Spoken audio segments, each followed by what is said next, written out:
It is the evening of May 31st, 2009. An Airbus A330 is preparing for its journey from Rio de Janeiro to Paris as Flight 447. On board are 228 people, including 12 crew members and 216 passengers. The flight is part of Air France's daily operations, connecting South America with Europe. In the cockpit, the crew conducts their final preparations. 58-year-old Captain Marc Dubois is an experienced pilot with over 11,000 flight hours logged. The first officer, Pierre-Cédric Bonan, is 32 years old, and he's the youngest member of the team. He's relatively less experienced, with just over 2,900 flight hours. Joining them is 37-year-old David Robert, a seasoned first officer with over 6,500 flight hours. As the relief pilot, his role is crucial for the transatlantic journey. Together, they represent a balance of experience and teamwork, forming a highly skilled team tasked with navigating this overnight journey. At 10:29 p.m. local time, the aircraft lines up on the runway, ready for departure. After receiving clearance from air traffic control, the engines spool up and the aircraft begins its takeoff roll. Gradually, it picks up speed and lifts off into the night sky, heading toward Paris.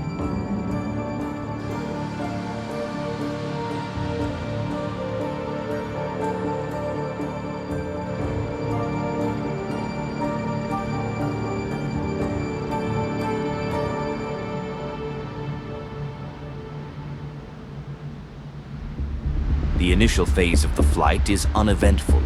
Within minutes, the aircraft reaches its assigned cruising altitude of 35,000 feet. The cabin crew begins their service, and the passengers settle in for the long journey across the Atlantic Ocean. In the cockpit, Captain Dubois is monitoring the systems, while Bonin handles the controls. The relief pilot, David Robert, remains on standby, preparing to take over later in the flight to allow the other pilots to rest. Communication with air traffic control proceeds normally as the aircraft transitions from Brazilian airspace into the vast, lightly monitored oceanic zone. As the flight progresses, the crew anticipates the challenges of flying over the equatorial Atlantic, an area notorious for unpredictable weather. Satellite reports indicate the presence of towering thunderstorms along their planned route, a common feature of the intertropical convergence zone. Captain Dubois, having flown this route numerous times, advises caution. He suggests minor course adjustments to avoid the worst of the weather. First Officer Bonin adjusts the heading slightly to steer clear of the most active cells, keeping the cruise as smooth as possible for the passengers and crew. In the cockpit, the flight remains routine. Captain Dubois, aware of the long journey ahead, decides to take his scheduled rest break. At 10:56 local time, Dubois leaves the cockpit, informing First Officer David Robert that he is now in charge. This leaves him and Pierre-Cédric Bonan at the controls. Bonan, the least experienced of the three, takes the role of the pilot flying, responsible for actively controlling the aircraft, while Robert assumes the role of pilot monitoring. The Airbus is now deep within the intertropical convergence zone, where towering cumulonimbus clouds stretch high into the sky. As they continue through the dark, turbulent skies, something unexpected happens.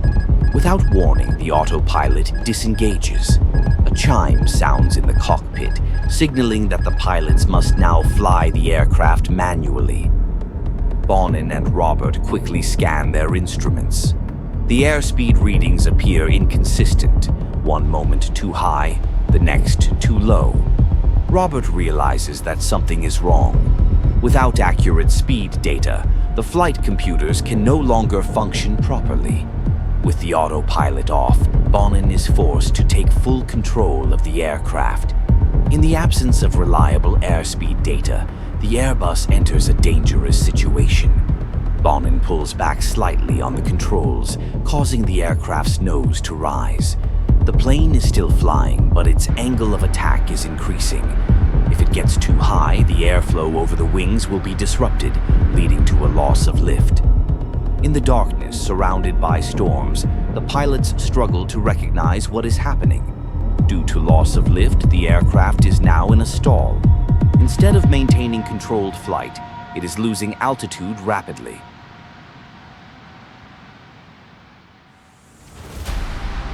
The nose of the Airbus A330 remains high, and the aircraft is rapidly losing altitude. The ocean surface is getting closer. The aircraft, still in a stalled condition, is now just seconds from impact. Now the Flight 447 has entered an irreversible descent. At 11:14 p.m. local time and 2:14 a.m. Universal Time, an Air France Airbus A330 falls into the ocean at a speed of approximately 200 kilometers per hour.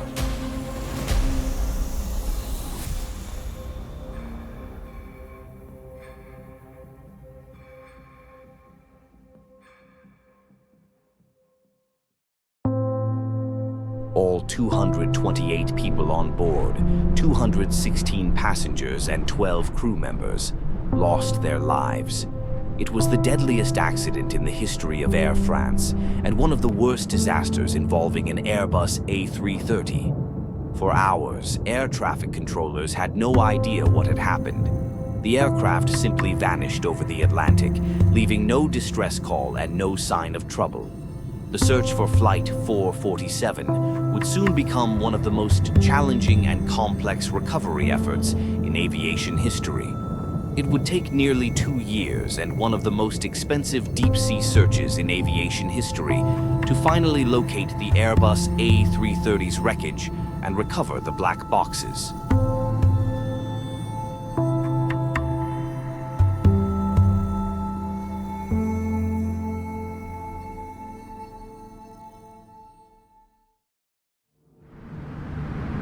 Everything began long before the aircraft ever entered its final moments of crisis. The seeds of disaster were planted as Flight 447 made its way over the equatorial Atlantic. The crew had been aware of the worsening weather ahead and had made minor course adjustments to avoid the worst of the turbulence. However, just over 3.5 hours into the flight, a critical failure occurred. Ice crystals had built up inside the aircraft's pitot tubes, small sensors used to measure airspeed. The buildup temporarily blocked the tubes, causing the aircraft's airspeed readings to become unreliable. This failure triggered a chain reaction. The autopilot disconnected automatically, handing manual control back to the pilots. At that moment, First Officer Pierre-Cedric Bonin was the pilot flying, the least experienced of the three. Uncertain about what was happening and facing a cockpit filled with alarms, Bonin instinctively pulled back on the control stick, pitching the nose of the aircraft upwards. With unreliable airspeed readings, the flight control system could not provide normal protections, and the aircraft entered an increasingly steep climb. Within seconds, Flight 447 had reached a dangerously high angle of attack. At 11 p.m. local time, the aircraft's stall warning sounded, a crucial moment that should have prompted immediate corrective action. But the crew, confused by the conflicting information in front of them, failed to recognize that the aircraft was stalling. Instead of lowering the nose to regain speed, Bonin continued to pull back on the stick. The aircraft, now fully stalled, began to fall from the sky, a condition known as an aerodynamic stall, where the wings can no longer generate enough lift. The descent was rapid, at times exceeding 10,000 feet per minute. Despite repeated warnings and a desperate attempt by Captain Dubois, who had returned to the cockpit too late to recover, the aircraft remained in a stalled condition for nearly 3.5 minutes until impact.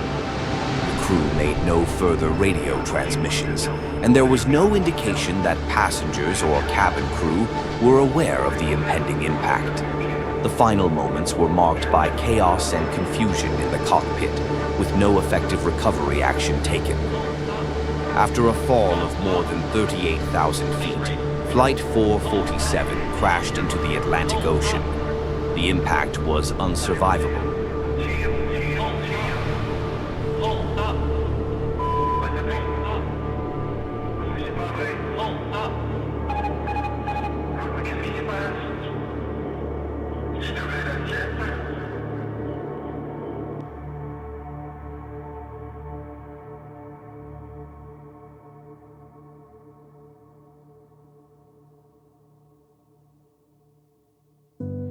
The crash of Flight 447 was a tragic case of a minor technical issue leading to disaster. The initial trigger was the temporary loss of airspeed data due to pitot tube icing, which caused the autopilot to disconnect. However, the real problem was the crew's response. Instead of stabilizing the aircraft, the pilots kept it in a stalled condition. Despite multiple stall warnings, they never lowered the nose to regain speed. As a result of the investigation, changes were made to pilot training worldwide, with greater emphasis on manual flying skills and stall recovery procedures. Airbus also introduced modifications to pitot tube designs to reduce the risk of ice blockage. For the 228 people on board, these lessons came too late. Flight 447 stands as a stark reminder that in modern aviation, technology is powerful, but human understanding and response remain critical to safety